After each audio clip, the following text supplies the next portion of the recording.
You might not believe it, but there is a link between a child's temper tantrum when they've had their favorite toy taken away and the conflict in the Middle East. What makes us who we are? What are the core components of our identity? Things that everyone around the world shares. Aspects of our identity that were relevant thousands of years ago. Aspects that are true today, and aspects that will be true 1,000 years from now. The science of belief is an attempt to unravel and discover the mechanisms of belief. Why our brains seem to be wired to believe in the unbelievable, despite the fact that there's no evidence to support these ideas whatsoever.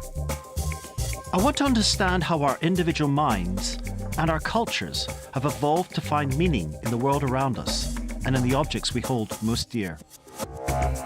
Some of the ancient prehistoric monuments that you find dotted around Europe were clearly built in relation to the patterns that our ancestors must have observed in nature. The stone henges that you see stand in correspondence to the light coming from planets and stars. Our ancestors were trying to understand what these lights in the sky could signify and who put them there.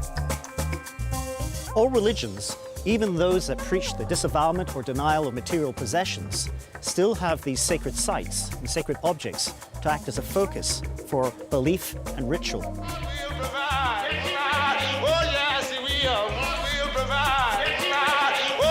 And what the science tells us, it's not simply culture that creates these beliefs. Rather, the origins of religion can also be traced to the way our minds develop in early childhood.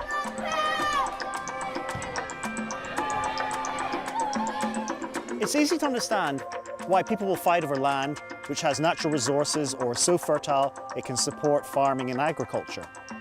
But what's more difficult to understand is why people will fight over land which is so barren and dry it can't support any of these things.